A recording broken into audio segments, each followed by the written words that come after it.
Khodaldham trust કંઈક એટલી સેવાકીય પ્રવૃત્તિની જોત જલાવી રહ્યું છે, પછી એ શહીદ ફાળો હોય કે અન્ય કંઈ કેટલાય ફાળાઓ હોય. અત્યારે આપ જોઈ રહ્યા છો મેઘરાજા મન મૂકીને ગુજરાતમાં વરસી રહ્યા છે, ત્યારે કંઈ કેટલાય વિસ્તારોમાં પૂરની આપત્તિ આવી છે. ત્યારે અલગ અલગ વિસ્તારોમાંથી રાજકોટના કપડાઓનું એકઠા કરી અને આપણી સાથે કંઈ કેટલાય કાર્યકરો જોડાઈ ગયા છે. હું સૌ વિશેષ તમને પૂછવા માંગીશ કે આપ કઈ કઈ જગ્યાએથી આ કપડાનું એકઠીકરણ કર્યું? મહુડી ગામમાં અલગ અલગ સોસાયટીઓમાંથી સાબરકાંઠા જિલ્લામાં જે થયેલી અતિવૃષ્ટિને સૌને મદદ કરવાના હેતુથી સર્વ કાર્યકરોએ ભેગા થઈને ખોડલધામ કાર્યાલય થકીના સહયોગથી સર્વ લોકો પોતપોતાની બનતી મદદ કરી રહ્યા છે. અત્યારે તમામ લોકો અલગ અલગ સોસાયટીઓમાંથી અમે મહુડીને આજુબાજુના સોસાયટીઓ મહુડી ગામમાંથી 5 કે 6 ગાડી ભરીને જે સામાન લાવ્યા છે કે સાબરકાંઠા જિલ્લામાં જે અતિવૃષ્ટિમાં જે ગામોમાં જે જરૂર છે ત્યાં આ માલ સામાન પહોંચાડીને એ લોકોને આપણે મદદ કરી શકીએ, આ હેતુ છે. મહુડીની કઈ કઈ સોસાયટીઓમાંથી આ બધું આવ્યું છે? ગ્રીન પાર્ક સોસાયટી, મહુડી ગામ સમસ્ત, બાલાજી સોસાયટી, બજંગ સોસાયટી અને આજુબાજુની નાની મોટી બીજી ઘણી બધી સોસાયટીમાંથી આ માલ સામાન આવ્યો છે. હું તમને પૂછવા માંગીશ કે અંદાજે કેટલા કપડાઓ તમે સેવા કાર્ય માટે આપ્યા? અંદાજે 6 થી 7 ગાડી કપડાં ઉઘરાવી અને ભેગા કરી અને ખોડલધામે પહોંચાડેલા છે. આપ તો એક પીઠ છો, આ સિવાયના પણ આપણે હોનારત તો તમે જોયા હશો, તો એના વિશે આપ શું કહેવા માંગો? હું વંથલીનું જળ હોનારત હોય કે કચ્છનો ધરતીકંપ હોય કે પછી સુરતનું હોનારત હોય કે ભાઈ અમરેલીનું હોનારત હોય કે અત્યારે આવડું આ હોનારત હોય, તેના માટે તમામનો સાક્ષી પૂરું કે તમામ માટે સેવાકીય કાર્ય કરેલ છે. રમેશ માટે તમારું ગામે સેવાકીય પ્રવૃત્તિની જ્યોતને શરૂ જ રાખી છે, તો અત્યારે જે એકઠું કરેલા કપડાં છે એને તમે કેવી રીતના અહીંયા ભવન સુધી પહોંચાડ્યા છે, પછી કેવી રીતના એમની વ્યવસ્થા છે? બધા એરિયાની અંદર બધી ગાડી દોડાવીને અને બધોય સાર સામાનથી ભવને ભેગો કર્યો. ત્યાંથી જેટલા કાર્યકર્તા છે બધા શૂટિંગ માટે સસોની રીતે સેવા કાર્યમાં લાગી ગયા છે અને જે અલગ અલગ વિભાગ કરીને એનું પેકિંગ કરી અને પછી રાતે અથવા તો દિવસના એ માલ કટારા ભાગીને મોકલાવી દેવામાં આવશે.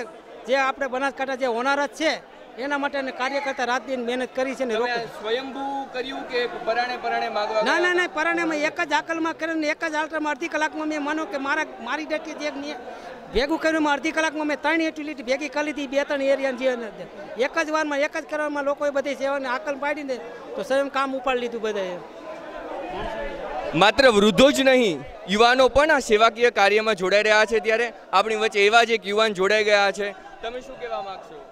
અત્યારે પટેલ સમાજના દરેક યુવાનો તનતોડ મહેનત કરી રહ્યા છે. જે બનાસકાંઠામાં હાલમાં થઈ છે તે હાલતને ગંભીર લઈને અહીંયા બધા જ લોકો અહીંયા સેવામાં જોડાઈ ગયા છે અને તે બદલ હું બધાનો ખૂબ ખૂબ આભાર માનું છું. આપ જોઈ રહ્યા છો કે લેવા પટેલ સમાજનું એક યુવા સ્વરૂપ પણ હવે આગવી દેખાવા માટે આવી ગયું છે. પૂર પીડિતોની વારે ખોડલધામ ટ્રસ્ટની સાથે આપે જોયા કાર્યકરો. આપ જોઈ રહ્યા છો ગુજરાતમાં ચોમેરે મેઘરાજા મન મૂકીને વરસી રહ્યા છે, ત્યારે કંઈ કેટલાય વિસ્તારોમાં પૂર આવી રહ્યું છે.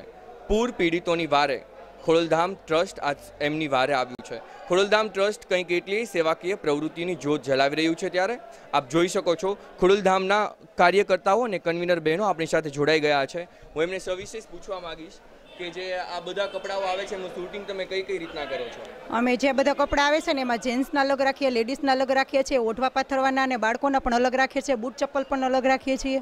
એવી રીતના અમે એનું મેનેજમેન્ટ કરીએ છીએ.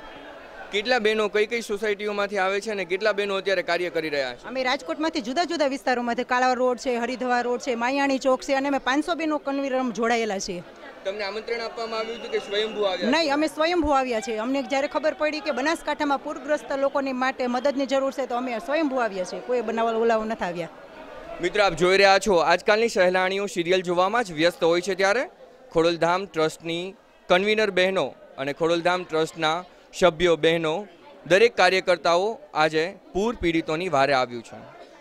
એવા જ રાજકોટના સ્વામિનારાયણ ચોકના કાર્યકર્તાઓ આપણી સાથે જોડાઈ ગયા છે, ત્યારે સવિશેષ હું એમને પૂછવા માંગીશ કે આપ કેટલા કાર્યકર્તા સાથે અહીંયા આવ્યા છો? મેં 20 થી 25 કાર્યકરો આવ્યા છે. આપે કેટલા કપડાં એકઠા કર્યા છે આપની ત્યાં સોસાયટીઓમાંથી? અમારા એપાર્ટમેન્ટમાંથી મેં એક અવાજ કર્યો તો બધાએ કોઈએ 1 થેલો 2 થેલા કરીને મારી આખી ઇકો ગાડી ભરીને અમે અહીંયા આવ્યા છીએ. અને સ્વામિનારાયણ ચોકમાં એક ટેલરવાળા ભાઈને અમે વાત કરી તો એણે એના જે કપડાં હતા ને ત્યાં નોન યુઝ કપડાં કોઈ લેવા ના આવ્યા હોય, એણે મને આખો એક મોટો એક બાચકો ભરીને આપી દીધું છે. તો મિત્રો આપે જોયું કે ટેલરવાળાએ પોતાને વધેલા કપડાં પણ ત્યાં આપી દીધા પૂર પીડિતોની વારે. ખોડલધામ ટ્રસ્ટ આવી કંઈ કેટલી સેવાકીય પ્રવૃત્તિની જ્યોત ભવિષ્યમાં પણ જલાવવાનું છે ત્યારે અસરગ્રસ્તોની વારે ખોડલધામ ટ્રસ્ટ.